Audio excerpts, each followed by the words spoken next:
Hello everyone, I am Marco Rocca, I am a researcher at the French National Center for Scientific Research affiliated to the University of Strasbourg, and today I'm gonna talk you about some insights concerning the European Labour Authority. First of all, I wish to thank Maurizio Falsone for the kind invitation to provide this video. And second, let me just say that I hope you are all, as well as your families and loved ones, well and in good health in these very troubled times. It is a sunny morning here in France, and I will try to present some interesting aspects of the European Labour Authority, knowing, however, that I will most likely open more windows than I will close and leave you with more questions than when you started. That's more or less our job. The first aspect, before diving into the content to be considered, is that the European Labour Authority is indeed a new agency of the European Union, and as such its activities has just barely started. So we essentially are talking about a box which at the moment is mostly empty.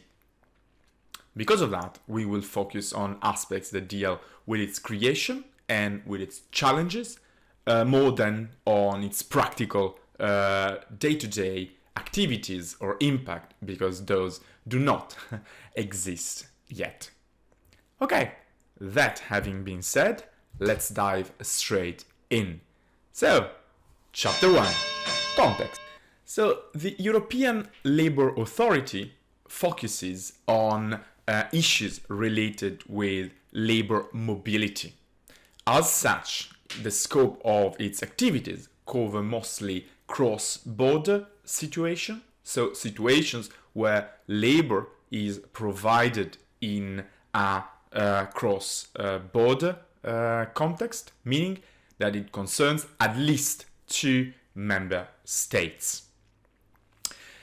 Because of that, the first thing that provides a reason for the creation of this new agency is the increase in the numbers of mobile workers in Europe, an increase which is particularly marked in recent years, even more so after 2010. You can see here from the graph mobile workers, so workers who work in a country which is not the country where they were born, has doubled during the last 12-13 years, whereas the number of posted workers, so workers who are sent temporarily to another member state in the context of a provision of services by a company established in a different member state, has also doubled during the last 10 years. So the numbers explain why there is a renewed attention about enforcement and control of labor law in cross-border situations. It's not just the numbers, however. It is also the fact that cross-border labor mobility has been at the center of many political debates. Here I cannot go into too much details, but you have probably, hopefully, followed the debates about Brexit, and you have seen how much labor mobility was a topic in that context. Also, if you have followed the process of Brexit, you will know that before the referendum, there was an agreement between then Prime Minister James Cameron, do you remember him, and the EU, providing some, let's say, concessions to the UK, trying to win their voters. And among these concessions, which were exceptions from EU rules, there was a chapter which dealt with labor mobility. Tensions in the context of labor mobility had also arisen with Switzerland in 2014 following the referendum on free movement of workers. Then there is also the debate about social dumping. I will not get into this, related in particular to posting of workers. We have seen what it means in road transport. if you are curious, those were in particularly spurred by the accession of 2004 and 2007, and some very famous decisions from the Court of Justice. Hopefully you have heard of those, like Laval, Ruffert, and Commission versus Luxembourg. All those decisions created a sense of fear, sometimes justified very much, sometimes a little bit exaggerated, in some member states, particularly on the EU 15 bloc, that the functioning of the internal market would undercut labor standards. The third reason is perfectly political, and it's the fact that EU elections were coming in 2019, and there was a sense, yet again, that political parties opposed to the European Union would gain more seats at the European Parliament.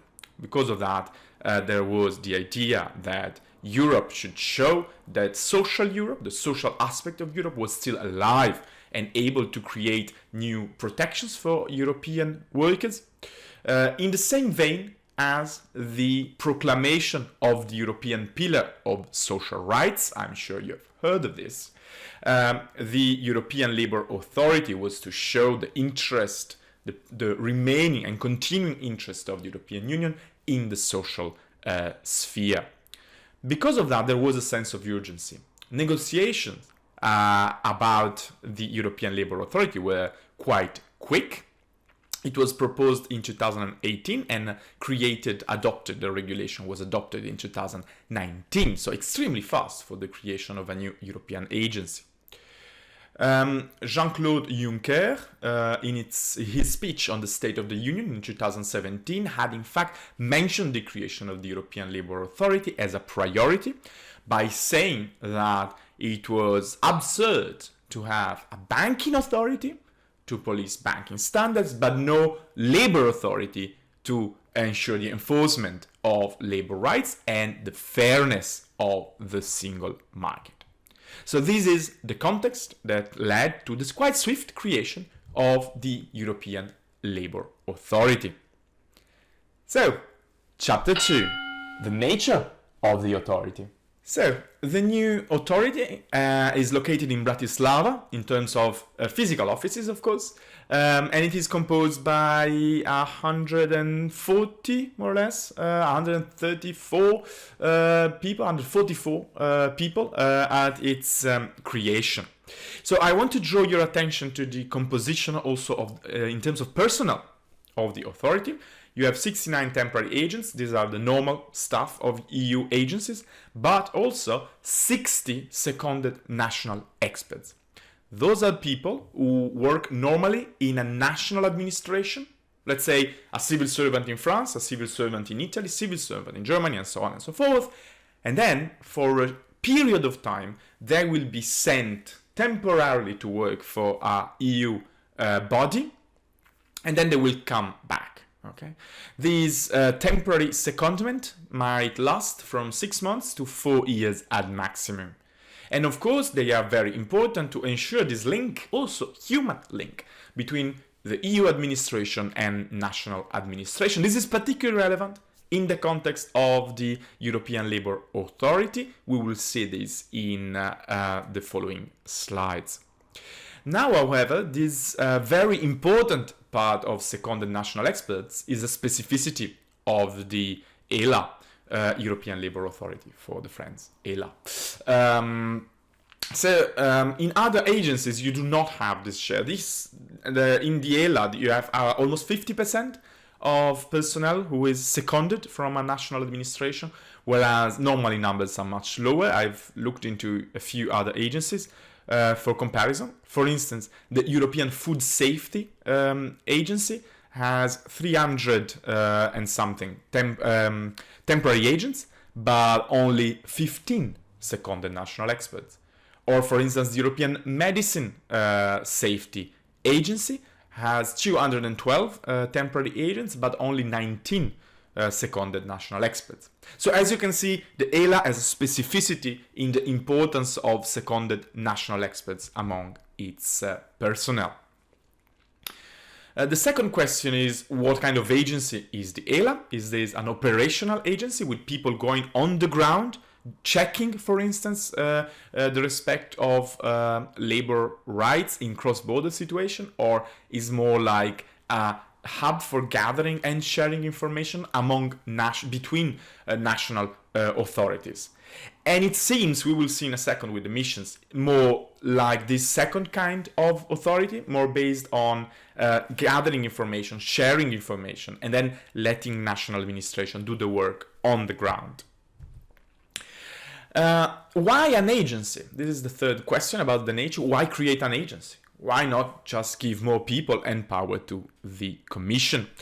This is analyzed by political scientists as a compromise between EU institutions, the Commission in particular, and national and member states. Because, of course, there is the feeling that we need more control at European level, but maybe member states do not want to give more power to the Commission itself, because they fear losing power themselves. So the creation of an agency is a compromise because there is a new EU administration, so there is a stronger EU administration, more people physically will work on this at European level, but at the same time, member states retain a lot of control in the missions, we will see in a second, of the agency, but also they have the majority of representatives in the management board of the European Labour Authority. If you're curious, check the founding regulation.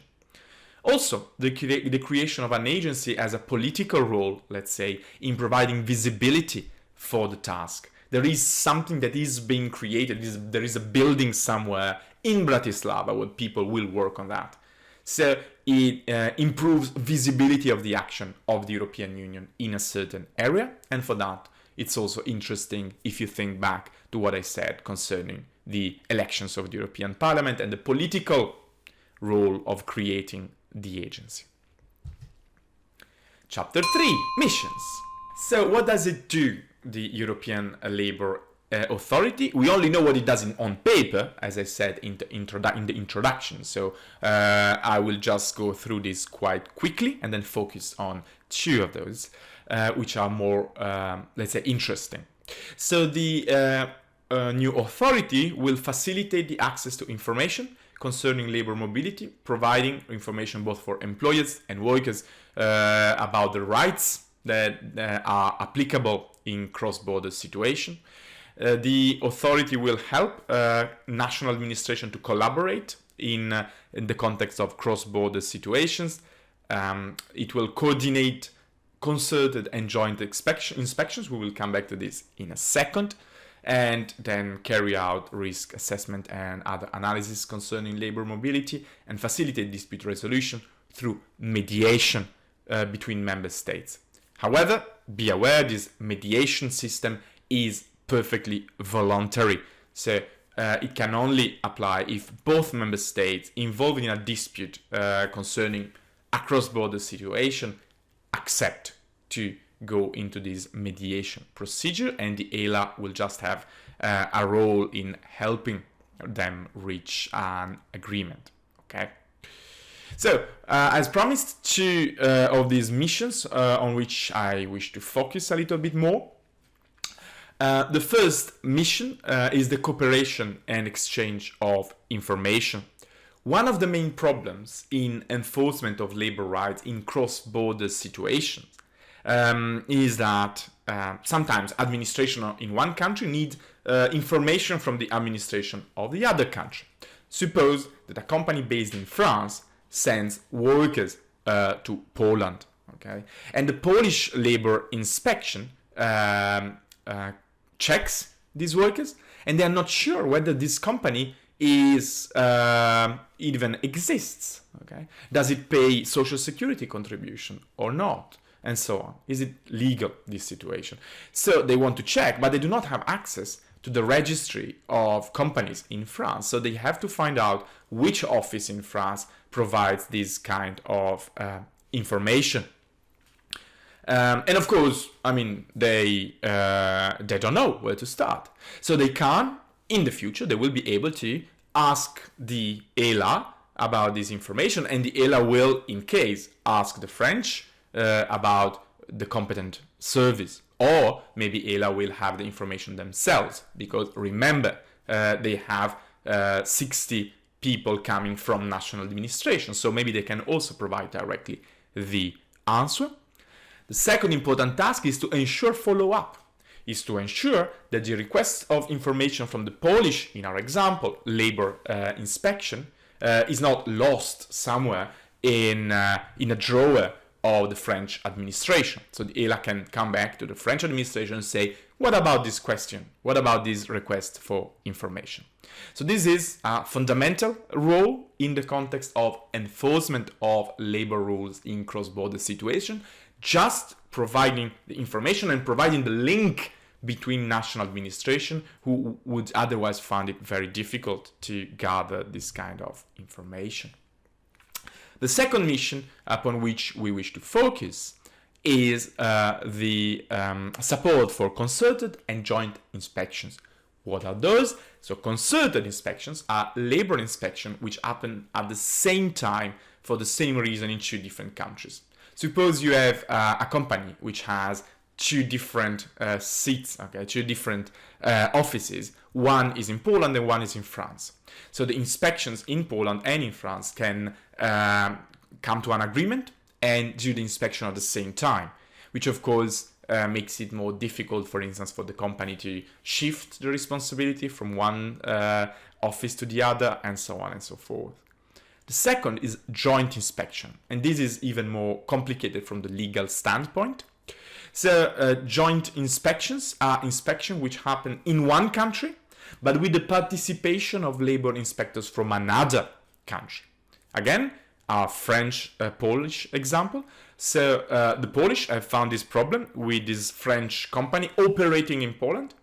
They might, if there is an agreement between France and Poland on this, invite inspectors from France to Poland to participate in the inspection. So they arrive at the offices of the company and they have these other guys together. And this might be extremely important. Say workers that are in Poland temporarily, they do not speak Polish. They maybe don't speak English, after all they are French. So you have the French inspectors, they can help. They can provide already translation, they have information on laws and practices of the country. However, so this all is very interesting and powerful instrument. However, this is dependent on the agreement between the member states concerned by the joint inspection. So a member state cannot be forced to accept a joint inspection by the ELA.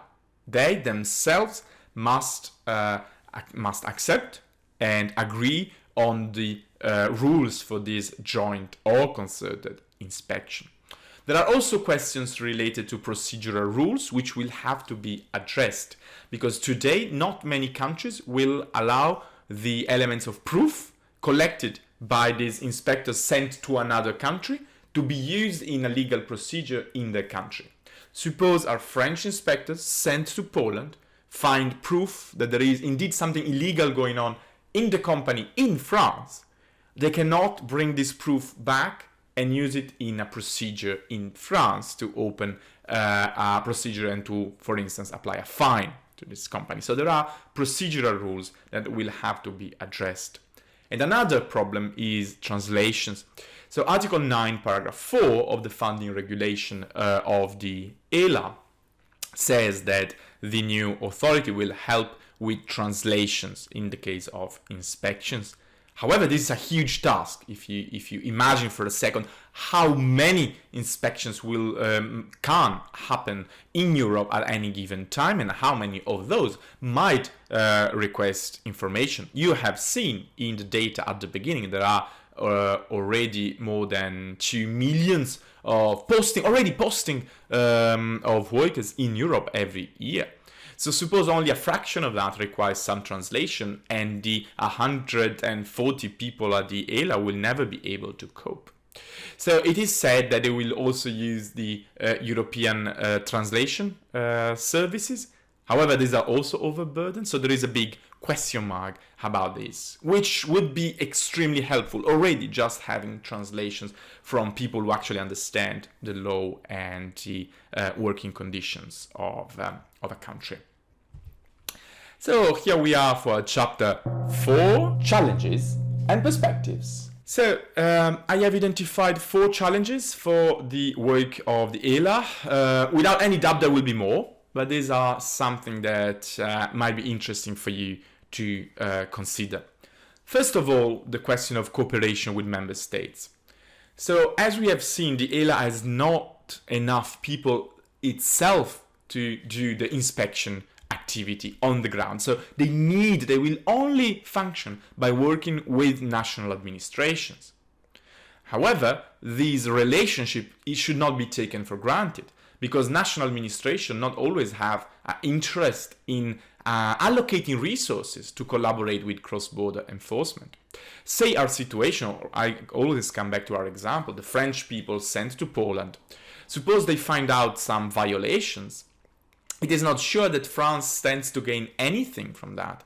So you use your resources to provide help to the Polish administration in this case, but you don't get anything in return. So it will be important for the authority to show that participation in its activities is indeed interesting for the member states involved. Second point is the conflict of interest between member states, because in some member states the export of lower cost labor is indeed a viable business model. And in the context of the debate on posting of workers, this has emerged in many occasions. There has been recently, 2018, a reform of the Posting of Workers Directive. And in that context, 11 member states, 10 of which come from more recent accessions, criticized the reform, saying that cheaper labor was a viable business model, and indeed a business model which is necessary in the internal market. So there is the question of what will this member states administration do when confronted with requests for information and so on from the ELA. Third problem is that many of the issues on cross-border labor mobility are asymmetrical. So some countries have more labor mobility than others. In particular, just to give you an example, in 2012, Poland on its own, one of the main countries exporting labor, has received more than 200 requests for information from other member states. So imagine if all those questions would go to the ELA first. There will be someone, of course, sent from Poland as national expert on secondment, but those will probably not be enough to process 200 requests for information per year. These are complex requests very often.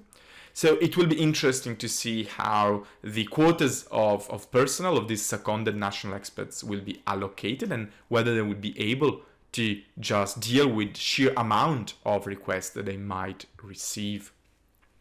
The final point is very interesting also for a labor lawyer, which I am, is the issue of continuity. We have seen that half of the people working at the ELA would be seconded national experts. And as I have said, they are temporarily seconded to the agency.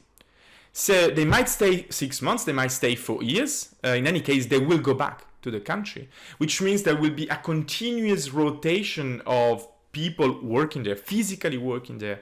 And there is then an issue of continuity in its activity. If you change colleagues all the time, this might hamper your ability to function. And also, coming back to our first challenge, in the cooperation with member states, often personal links, personal relationships are important.